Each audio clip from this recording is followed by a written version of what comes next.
আমাদের মতো মধ্যবিত্ত এবং গরিবদের জন্য নিউ মার্কেটের ফুটপাত হচ্ছে সবথেকে বেস্ট জায়গা কেনাকাটার জন্য। তো হ্যালো এভরিওয়ান, আসসালামু আলাইকুম। সবাই কেমন আছেন? আশা করি সবাই ভালো আছেন। আল্লাহর অশেষ রহমত আমিও ভালো আছি। তো আমরা হুটহাট করে গতকাল চলে গিয়েছিলাম হচ্ছে একটু নিউ মার্কেটে কেনাকাটা করব বলে। আসলে প্ল্যান কেনাকাটার ছিল না, একটু ঘুরতে বের হয়েছিলাম। হঠাৎ করে মনে হলো যে টুকিটাকি কিছু কেনাকাটা করে নিয়ে যায়। এখন সামনে যা যা পেয়েছি রিজনেবল প্রাইসে তাই কিনে ফেললাম। এখানে হচ্ছে যে প্রোডাক্টগুলো আমি কিনেছি হাতের নাগালে যা পেয়েছি, গিয়ে হঠাৎ ঝুম বৃষ্টি। এই বৃষ্টির ভিতরে আর কোথায় যাব। একটা হচ্ছে সিরামিকের দোকানে বৃষ্টির মধ্যে উঠেছিলাম, তারপরে ওখান থেকে অনেকগুলা জিনিসপত্র কেনাকাটা করে ফেলেছি।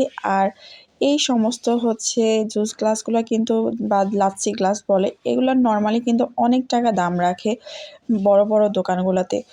আর হচ্ছে আমি একটা খুব সুন্দর কিউট একটা চপিং বোর্ড নিলাম। আমার ওটা খুবই দরকার ছিল। আমার আগের চপিং বোর্ডগুলো সাদা হওয়ার কারণে কেন জানি একটু কালচে দাগ হয়ে গেছে। তার জন্য আমি একটা চপিং বোর্ড নিলাম মাত্র 100 টাকার। এত স্ট্রং, এত ভালো। তারপরে হচ্ছে দামটা মাত্র 100 টাকা। তারপর হচ্ছে আমি এখান থেকে বেশ কিছু বাটি নিলাম, কারি বাটি, তরকারি টরকারি রাখার জন্য বা পরিবেশনার জন্য। আমার ছোট সাইজের একটু মাঝারি সাইজের একটু বাটি দরকার ছিল, তো বাটি নিলাম। আর এই কাপটা যে এত কিউট দেখতে, প্রতিদিন সকালে তাজরিয়ান পাপাকে কফি দেওয়ার জন্য আমি এই কাপটা নিয়েছি। কাপটা আমার কাছে অনেক অনেক বেশি ভালো লেগেছে। আর এখানে নিয়েছি কাপের সাথে ম্যাচিং করে হচ্ছে 2টা প্লেট, আর একটা হচ্ছে হাফ প্লেট বা হাফ বাটির মতো দেখতে নুডলস টুডলস হাবিজাবি বা পাস্তা পরিবেশনের জন্য হচ্ছে বেস্ট আমার কাছে মনে হয়েছে।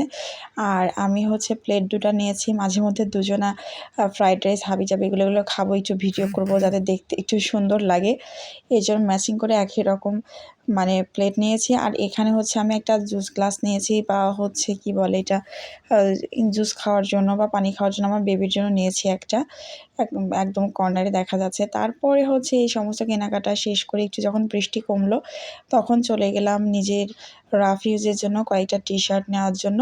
তো আমি এখানে লং টি শার্ট নিয়েছি 2-3টার মতো।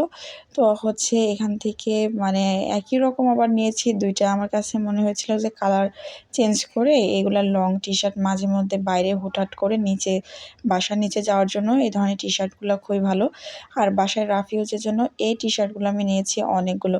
আর এই টি শার্টগুলোর কোয়ালিটি এত ভালো, সেলাইগুলো ভালো এবং দেখতেও যথেষ্ট সুন্দর স্ট্যান্ডার্ড। আমার অনেক ভালো লেগেছে। আমি খুব রিজনেবল প্রাইসে কিনেছি এই টি শার্টগুলো। নর্মালি আমি যেহেতু আপাতত একটু দূরে থাকি ঢাকা থেকে, এদিকে এগুলার প্রাইস হচ্ছে 200 টাকা, 200 টাকার 1 টাকাও কম রাখবে না আর কি। কিন্তু আমি এগুলো নিউ মার্কেট থেকে অনেক বেশি রিজনেবল প্রাইসে কেনাকাটা করলাম। আর আমি হচ্ছে মাঝে মধ্যে যখন কেনাকাটা করতে যাই, এমন রাফ ইউজের জন্য টি শার্ট প্লাজো অনেক বেশি একবারে কিনে ফেলি। অ্যাকচুয়ালি আমি কিনি না, আমার তাজরিয়ানের পাপা সবসময় আমাকে কেনাকাটা করতে গেলে একেবারে তার কম কিনলে হবে না, একেবারে অনেকগুলা করে নিয়ে আসতে হবে। বারে বারে কেনাকাটা করার থেকে একবারে অনেকগুলো নিয়ে আসতে হবে। রিজনেবল প্রাইসে কোনো কিছু পেলে ও আমাকে একবারে অনেকগুলা কিনে দেয়। দেখেন এখানে কতগুলা টি শার্ট জাস্ট আমি গায়ে ধরছি আর দেখাচ্ছি। অনেকগুলা কিন্তু কিনে দিয়েছে। আর এতগুলা দেখানো 3 মিনিটের ভিডিওতে সম্ভব না। তারপরে হচ্ছে এখানে বেশ কিছু প্লাজো কিনে দিয়েছে। আর 3 মিনিটের ভিডিওতে এত স্পিড বাড়িয়ে দেখালেও ঠিকভাবে দেখা যাবে না অনেকগুলা, এজন্য কিছু স্কিপ করে গেছি। তারপরে হচ্ছে এখানে প্লাজোগুলোও অনেক রিজনেবল প্রাইসে পেয়েছি এবং খুব ভালো, আমার কাছে কোয়ালিটিগুলো ভালো মনে হয়েছে। আর রাফ ইউজের জন্য বেস্ট। এই জন্য হচ্ছে নিউ মার্কেট হচ্ছে আমাদের মতো মধ্যবিত্তদের জন্য খুব ভালো একটা শপিং